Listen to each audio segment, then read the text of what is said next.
নমস্কার বন্ধুরা, recipe in village style পরিবারে আপনাদের সবাইকে অনেক অনেক স্বাগত জানাই। চলে এলাম আজকে একটা নতুন ধরনের রেসিপি নিয়ে।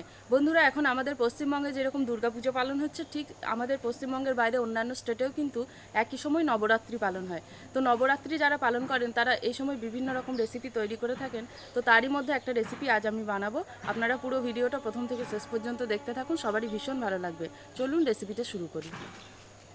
নবরাত্রি স্পেশাল রেসিপিটা বানানোর জন্য আমি এখানে যে সমস্ত জিনিসগুলি নিয়ে নিয়েছি সেগুলি হলো সাবুদানা, কাঁচা বাদাম নিয়েছি, আর এখানে নিয়েছি 3টে কাঁচা লঙ্কা। এখন আমি এই 3টে উপকরণ শুকনো কড়াইতে ভেজে নেব।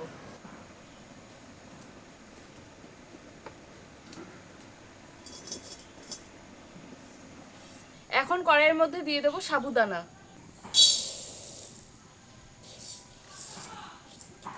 কাঁচা বাদাম, 3টি কাঁচা লঙ্কা, 3টেকে একসাথে ভেজে নেব।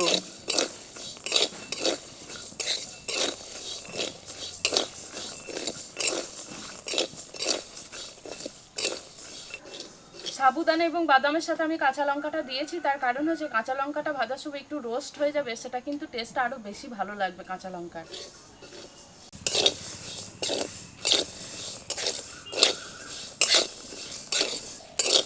সাবুদানাগুলো আস্তে আস্তে ফুটতে শুরু করেছে, বাদামগুলো কিন্তু এখনও রোস্ট হয়নি। বাদামগুলোকে আরও কিছুক্ষণ খুব ভালোভাবে নেড়ে নেব।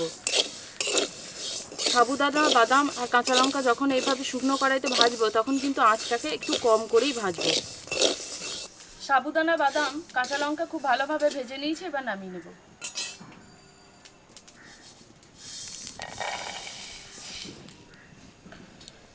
দেখুন বন্ধুরা, কাঁচা লঙ্কাগুলো দেখুন খুব সুন্দরভাবে রোস্ট হয়েছে। এই যে গায়ের দিকটা দেখুন একটু অন্যরকম কালার হয়ে গেছে।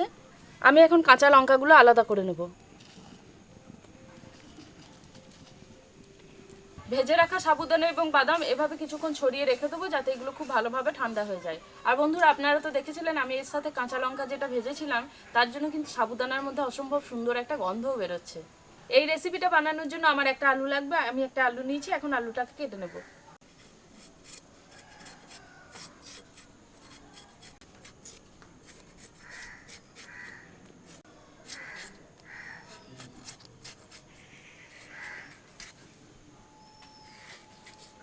আমি খুব ছোট ছোট পিস করে কাটবো আলুটাকে।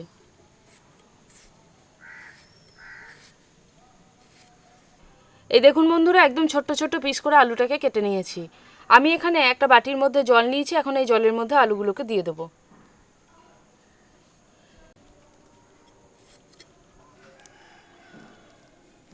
আলুটাকে আমি এখন জলের মধ্যে দিয়ে রেখে দেবো, যাতে আলুটা কালো পড়ে না যায়। বাদাম এবং সাবুদানা যেটা ঠান্ডা হতে দিয়েছিলাম এখন বেশ অনেকটাই ঠান্ডা হয়ে গেছে। এখন আমি এগুলোকে গুঁড়ো করে নেব।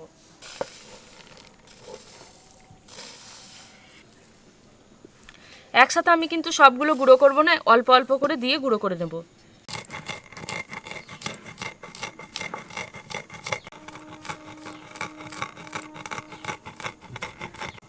সিলে সাবুদানা বাটার সময় কিন্তু এরকম আমার মতো আস্তে আস্তে বাটতে হবে, তা না হলে কিন্তু এদিক ওদিক ছিটকে বেরিয়ে যাবে সাবুদানা। সাবুদানা এবং বাদামটাকে আমি বেশ অনেকবার ঘুরিয়ে ঘুরিয়ে গুঁড়ো করে নিয়েছি। এখন বেশ অনেকটাই গুঁড়ো হয়েছে, আর এইটুকু কিন্তু হাতের মধ্যে লাগার মতো থাকবে। খুব বেশি কিন্তু একদম মিহি গুঁড়ো হবে না, এগুলো একটু হাতের মধ্যে লাগবে। আমার সবটা গুঁড়ো করা হয়ে গেছে, এখন তুলে নেব।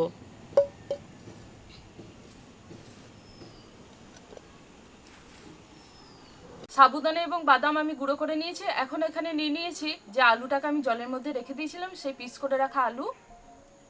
আর এখানে নিয়েছি যে রোস্ট করে রাখা 3টে কাঁচা লঙ্কা, সেই কাঁচা লঙ্কা, আর নিয়েছি 1 টুকরো পরিমাণ আদা। এখন এই 3টেকে আমি একসাথে বেটে নেব।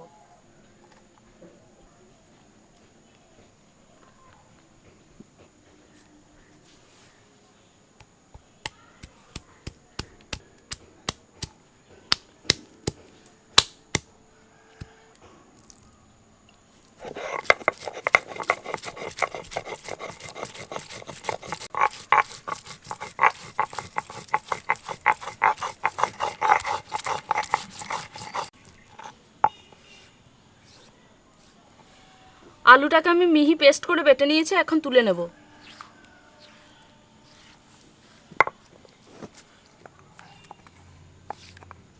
আমি যা যা নিয়েছিলাম সেগুলো গুঁড়ো করে নিয়েছি, আবার বেটেও নিয়েছি। এবার সেগুলো একটা জায়গার মধ্যে মেখে নেব। এটা সাবুদানা আর বাদাম গুঁড়ো প্রথমেই বেটে নিয়েছিলাম যেটা, সেটা এখন একটা জায়গার মধ্যে দিয়ে দেবো।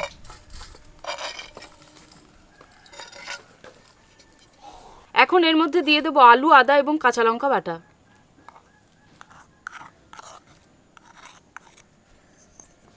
এবার দিয়ে দেবো জল। অল্প পরিমাণ জল দিয়ে এখন মেখে নেব।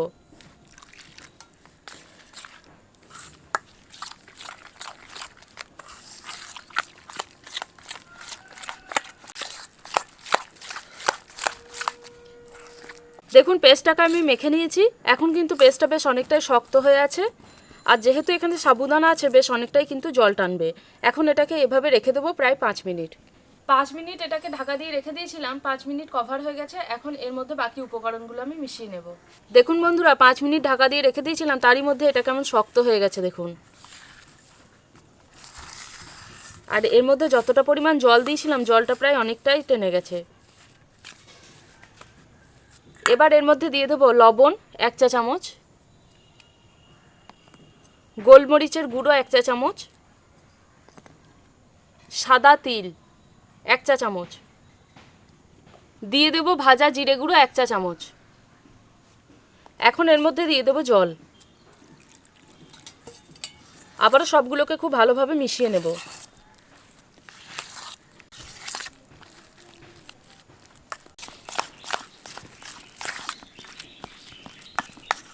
কড়াই খুব ভালোভাবে গরম হয়ে গেছে। এদিকে নবরাত্রি স্পেশাল রেসিপিটা বানানোর জন্য পেস্টটা আমি রেডি করে নিয়েছি।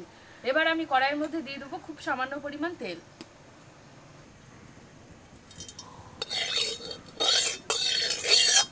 আমি এখানে একটি গোল চামচ নিয়ে নিয়েছি। গোল চামচের ভর্তি ভর্তি করে আমি ব্যাটারটা নিয়ে নিয়েছি। এখন এই 1 হাতা পরিমাণ ব্যাটার আমি এই তেলের উপর দিয়ে দেবো। তেলের উপর ব্যাটারটা দেওয়ার পর আমি এইভাবে হাতা দিয়ে একটু গোল করে দেবো।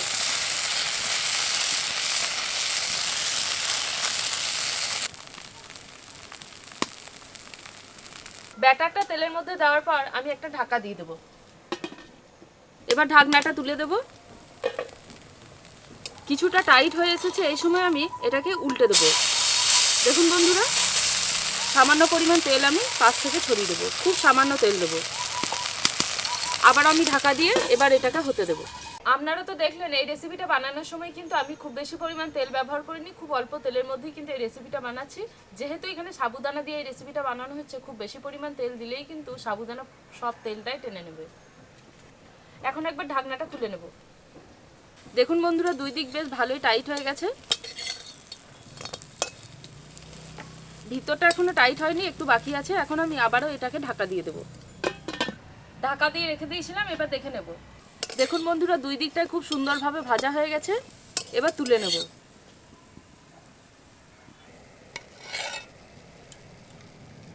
দেখুন বন্ধুরা কি সুন্দর, আর উপরটা দেখুন, আওয়াজটা শুনতে বুঝতে পারছেন কি সুন্দর, একদম খড়খড় করছে। ভীষণ সুন্দরভাবে ভাজা হয়েছে। ঠিক একইভাবে আমি বাকিগুলোও ভেজে নেব। কড়াইতে সামান্য পরিমাণ তেল দিয়ে দেবো। তেলের উপর দিয়ে দেবো আমি 1 হাতা পরিমাণ ব্যাটার। ভালোভাবে গোল করে দেবো।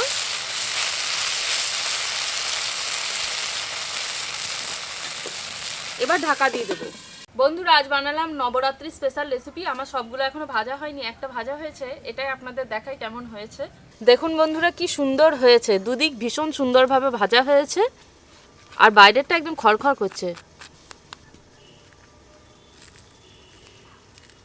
বাইরে থেকে যতটা সুন্দর, ভিতর থেকে দেখুন একদম কি সুন্দর লাগছে। ভিতরটা ঠিক ততটাই কিন্তু নরম। আর দেখুন বাইরের আর ভিতরের দুটো লেয়ার কিন্তু একদম আলাদা।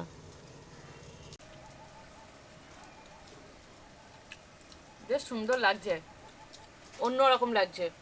একদম হচ্ছে পিঠে পাওয়া যায় সেরকম পিঠের মতো লাগছে। ঝাল ঝাল লাগছে, খুব সুন্দর লাগছে খেতে। বন্ধুরা, আপনারাও কিন্তু যদি কেউ নবরাত্রি পালন করে থাকেন, আপনারাও কিন্তু এভাবে বাড়িতে বানাবেন। ভীষণ সুন্দর লাগছে। আর এসব খেলে কিন্তু বেশ অনেকক্ষণ সময় ধরে পেটটাও ভরে থাকে। বন্ধুরা আজকে আমাদের এই নবরাত্রি স্পেশাল রেসিপিটা কেমন লাগলো জানাবেন কমেন্ট করে। ভালো লাগলে কিন্তু বাড়িতে একবার বানাবেন, আর ভালো লাগলে আরও লাইক করবেন এবং আমাদের এই রেসিপিটা শেয়ার করবেন আপনার অন্যান্য বন্ধুদের সাথেও। সবাই পুজো খুব আনন্দে কাটান, সাথে সাথে নবরাত্রিটাও খুব আনন্দে কাটুক সবাই। সবাই খুব ভালো থাকবেন, সুস্থ থাকবেন, সবাই খুব আনন্দ করুন আসছে পুজো এবং নবরাত্রিতে।